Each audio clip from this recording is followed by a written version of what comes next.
Hello everyone, welcome to decode exam defence. मैं हूं नूरुस्सलाम और हम आपका स्वागत करते हैं डिकोड एग्ज़ाम के इस ऑनलाइन प्लेटफॉर्म पर।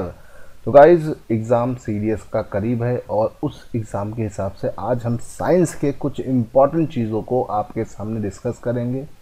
ये वो चीज़ें हैं जो पेपर में बार बार लगातार कई बार रिपीट हुई हैं और इनसे आपके पेपर में क्वेश्चन बन सकते हैं।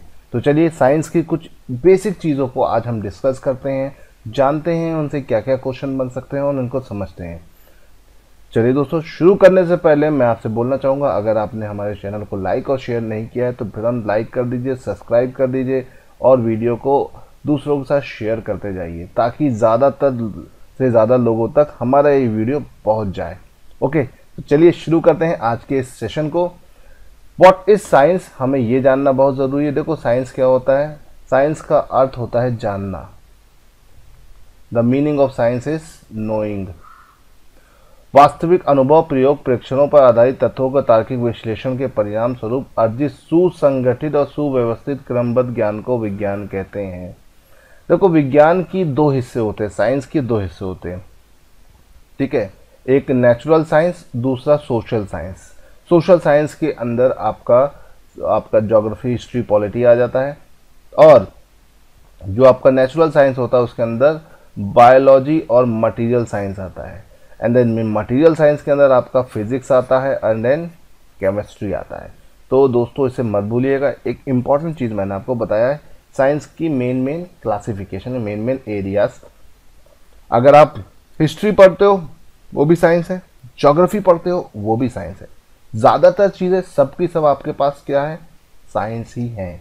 Now moving to important point, main विज्ञान की प्रमुख शाखाएं, the main branches of science. Science की मेन ब्रांचेस कौन सी है उनको हम इस वीडियो में देखेंगे और समझेंगे, ठीक है।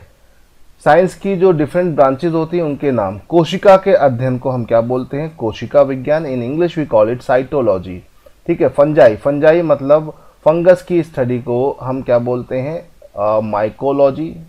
बैक्टीरिया की स्टडी को हम बोलते हैं बैक्टीरियोलॉजी। वायरस की स्टडी को हम बोलते हैं वायरोलॉजी। फलों के अध्ययन, फ्रूट्स की स्टडीज को हम पोमोलॉजी बोलते हैं। शैवाल, एल्गी की स्टडी को एल्गोलॉजी बोलते हैं। मिट्टी के अध्ययन को हम पेडोलॉजी बोलते हैं। फूलों के अध्ययन को हम एंथ्रोलॉजी बोलते हैं, एंथोलॉजी। तो guys, these are the important branches, इसे मत भूलिएगा। आगे बढ़ते हैं, कुछ और ब्रांचों को देखते हैं और इन ब्रांचों को भी समझते हैं, ठीक है। स्टडी ऑफ इन्वायरमेंट, इकोलॉजी, ठीक है। स्टडी ऑफ एम्ब्रोलॉजी, ठीक है। वलयों का अध्ययन, डेंड्रोलॉजी। परागकणों का अध्ययन, पोलिनोलॉजी। घासों का अध्ययन, एग्रोस्टोलॉजी। संकरण विधि को क्या बोलते हैं? प्लांट ब्रीडिंग बोलते हैं। ब्रायोफाइटा का अध्ययन क्या कहलाता है? Study of bryophyta is bryology. Study of genes, genetics. और भोज्य विज्ञान, फार्माकोलॉजी। इसे याद रखिएगा। इंपॉर्टेंट चीज़ों को मैं आपके सामने सब की सब चीज़ों को लेके आ गया हूँ। फिर डिफरेंट टाइप्स ऑफ कल्चर्स होते हैं, मतलब अलग अलग कृषि के प्रकार।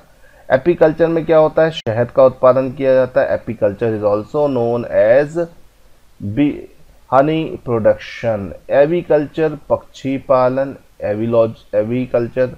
एक्वाकल्चर, जली जीव का पालन। पिसीकल्चर, मत्स्य पालन। सेरीकल्चर क्या होता है? कच्चा रेशम, रॉ सिल्क का उत्पादन, सिल्क के कीड़े से, देख सकते हैं आप, ठीक। इसके बाद सिल्वी कल्चर होता है, वन संवर्धन। वन संवर्धन मतलब पेड़ों से रिलेटेड है, ठीक। फ्लोरिकल्चर, फूलों की खेती को कहा जाता है। देन ओलेरी कल्चर जो होता है वो आपका वेजिटेबल से रिलेटेड होता है, वेजिटेबल की खेती करना, सब्जियों की खेती करना। मोरी कल्चर, शहतूत की खेती, भाई शहतूत के पेड़ पर ही आपके सिल्क पैदा होता है। विटीकल्चर, अंगूर की खेती। ओलीकल्चर, जैतून की खेती कहलाता है। वर्मीकल्चर, केचुआ पालन कहलाता है। ऑस्ट्रीकल्चर, सीपों की कृत्रिम प्रजनन को कहलाता है। वेजिकल्चर, सब्जियों और पौधों की खेती कहलाता है। सिट्रीकल्चर, विटामिन सी से भरपूर फलों के बारे में बताता है ना, और खट्टे फल का उत्पादन करना सिट्रीकल्चर कहलाता है। तो guys, these are the important culture. अब आते हैं most important revolution and their founders, विज्ञान के जो महत्वपूर्ण जनक हैं उनके बारे में बात करते हैं और इनके क्या क्या, इन्होंने कौन कौन सी क्रांतियां दी उसके बारे में बात करते हैं। ओके, तो नंबर 1 पे आता है आपका silver fibre revolution. Silver fibre revolution, silver fibre क्रांति किससे संबंधित है? कपास से, कॉटन, कॉटन प्रोडक्शन से। सिल्वर रेवोल्यूशन किससे रिलेटेड है? एग एंड पोल्ट्री प्रोडक्शन, अंडा और पोल्ट्री उत्पादन से। व्हाइट रेवोल्यूशन किससे रिलेटेड है? मिल्क और डेयरी प्रोडक्ट से। येलो प्रोडक्शन जो रेवोल्यूशन है वो तिलहन उत्पादन या ऑयल सीड प्रोडक्शन से है। Black revolution is related to petroleum. Blue revolution is related to fish production. Brown revolution is related to cocoa and leather production, इसे याद रखिएगा। नाउ गोल्डन फाइबर, देखो सिल्वर फाइबर कॉटन था तो golden fibre is jute and golden revolution is फल और शहद उत्पादन, फ्रूट एंड हनी। हरित क्रांति मतलब आपका गेहूं, वीट से रिलेटेड है, इसको याद रखिए। गुलाबी क्रांति प्याज और झींगा, ओनियन एंड श्रिम्प प्रोडक्शन से रिलेटेड है। लाल क्रांति आपका मांस, टमाटर से रिलेटेड है। गोल्ड क्रांति इज रिलेटेड टू आलू, potato. Now moving to the next part, the father of different revolution, जनक, अलग अलग क्रांतियों के जनक भारत में कौन कौन है?